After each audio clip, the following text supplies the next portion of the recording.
राज्य के रुड़की में मंगलवार सुबह दर्दनाक हादसा हो गया। ट्रैक्टर ट्रॉली ने एक बाइक को टक्कर मार दी। इस दौरान हादसे में दंपत्ति और उनकी 3 साल की बेटी की मौत हो गई। वहीं दूसरी बच्ची को हल्की चोटें आई है। पुलिस के अनुसार रुड़की के पुहाना निवासी सोनू उर्फ इरशाद अपनी पत्नी नाजमा के साथ पुरगाजी से घर लौट रहा था। उनके साथ उनकी 2 बच्चियां भी थी। जैसे ही वह झबरेड़ा के पास पहुंचे तो सामने से आ रही थी ट्रैक्टर ट्रॉली ने बाइक को टक्कर मार दी, जिससे सोनू, नाजमा और एक बच्ची की मौके पर जान चली गई।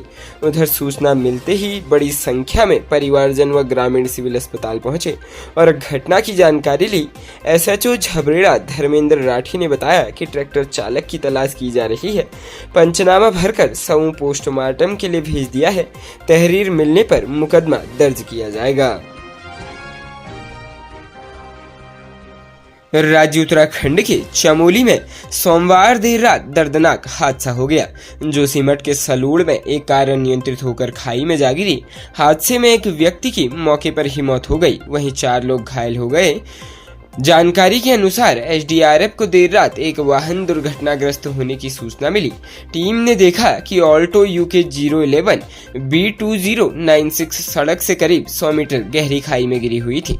टीम ने तुरंत राहत एवं बचाव कार्य शुरू किया। कार में 5 लोग सवार थे, जिसमें से एक व्यक्ति शरण सिंह चौहान पुत्र माधो सिंह की मौके पर ही मौत हो गई थी। वहीं 2 लोग सामान्य घायल हुए थे, जो खुद ही सड़क तक पहुंचे थे।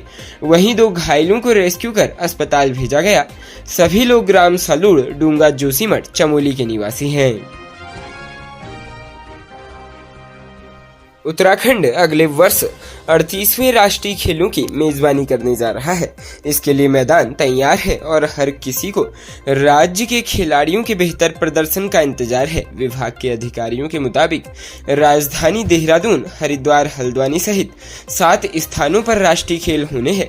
खेलों के आयोजन के लिए अवस्थापना कार्य लगभग पूरे हो चुके हैं। खेल विभाग के निदेशक जितेंद्र सोनकर बताते हैं, जो काम शेष हैं उन्हें इस वर्ष दिसंबर तक पूरा कर लिया जाएगा।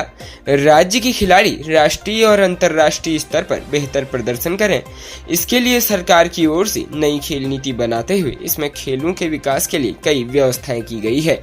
बताया, खेल नीति में न सिर्फ पदक विजेता खिलाड़ियों एवं प्रशिक्षकों को दिए जाने वाले पुरस्कारों की राशि बढ़ाई गई है, बल्कि खिलाड़ियों को दी जाने वाली सुविधाओं में भी इजाफा किया गया है।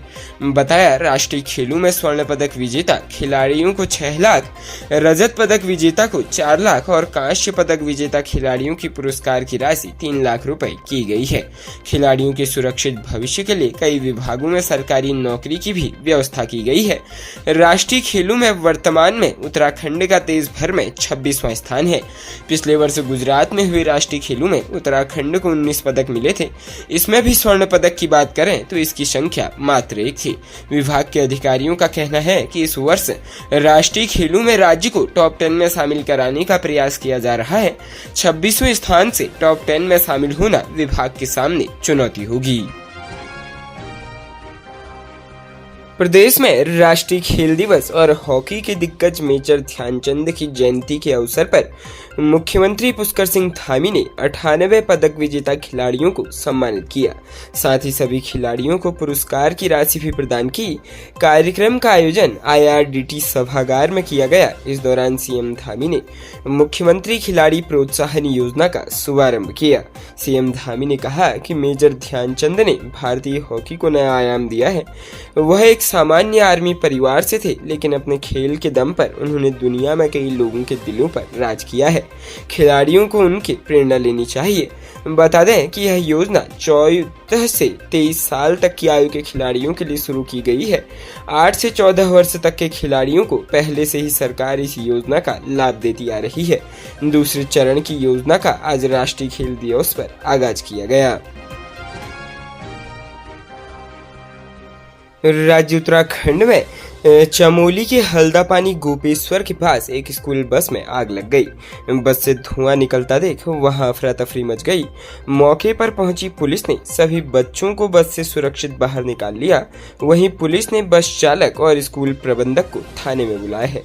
मंगलवार को कोठियाल सैण में स्थित क्राइस्ट एकेडमी की बस छुट्टी के बाद बच्चों को लेकर गोपेश्वर जा रही थी। हल्दापानी के पास बस से धुआं निकलने लग गया।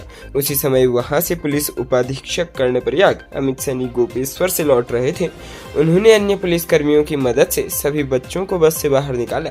बस के अंदर कुछ ही सेकंड में काफी धुआं फैल गया। गनीमत रही कि बस में बैठे सभी बच्चे सुरक्षित निकाल लिए गए। पुलिस बस चालक को थाने में लेकर आ गई है, साथ ही स्कूल प्रबंधक को भी थाने में बुलाया गया है। घटना के बाद एसपी प्रमेंद्र डोभाल ने सभी स्कूलों की बसों को लेकर चेकिंग अभियान चलाने के निर्देश दिए हैं। एसपी ने निर्देश दिए हैं कि स्कूल बसों में उपलब्ध होने वाली सुविधाओं की गहन जांच की जाएगी। नियमों का उल्लंघन होने पर विद्यालय प्रबंधन के खिलाफ कार्रवाई के निर्देश दिए गए हैं। खबरों में बने रहने के लिए धन्यवाद। खबरों से प्रकाशित रहने के लिए कुमाऊनी कुटुंब को सब्सक्राइब करना न भूलें तथा खबरों को शेयर कर सहयोग प्रदान अवश्य करें।